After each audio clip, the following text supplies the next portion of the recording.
What's up guys? Welcome back to my vlog. For today's video guys, so magluto dahil tayo kog adobong sabayan din sabaw na isda o piniritong isda kay rest day man ako ron sa work ron. So ako na po duty sa kusina. Mag-prepare day ko ron day kay naibisita na mo. So mo to nga magluto kog adobong sabayan guys. So makita ninyo guys na mahilig kog paminta guys. Bisan asa na recipe di jud ko mo ag paminta gid.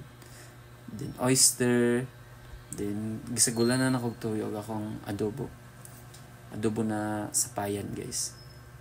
Then also paminta, then chicken cube, then i-mix lang para mas ma-half cook siya. Then okay na, nice na kay color sa adobo. Then sa pikasad nagprito na lang pug ko para samtang nagluto sa sapayan, so ang pikas nagprito nag-fried na sad pod og isda. So guapa na kayo atong sapayan guys. Then luto na to. So akong tiwason nigluto tananing isda. So nindot ni siya nga klase nga isda guys.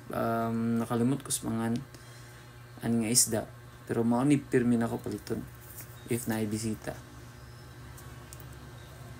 Last prito na ni siya, mao na ni pang last, gamay na lang naggamit ko harina kay gusto na ko nga kanang medyo na pagka-gwapa na crispy gamay ang ako ang gi-fry na isda ron. Okay, so mao ni guys ang second na akong gipaabot karong paniud to kay ganahan ko musud ang isda. So gitimplahan ako chicken cube ug magic syrup. Pinakahumot na kaayo.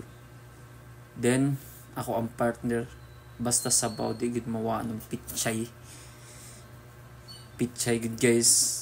Ang sabaw pinaka perfect, nindot jud kayo guys, nya humot kayo. So ako nang i-serve sa lamisa og ginahinay para nag-abot sa bisita. Okay na, naka-preparation na. Then rice. So mao ni ako ang gibuhat kada weekend guys.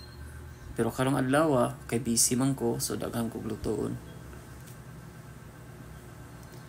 Nya karon mo ako na po'y mukaon na pud ani pud. Di na ako kapaabot ng makakaon ani makatilaw sa akong giluto. Eh syempre ako rin nagluto. Gishare na ako guys, aga ko ang vlog karong weekend kay rest day man ako.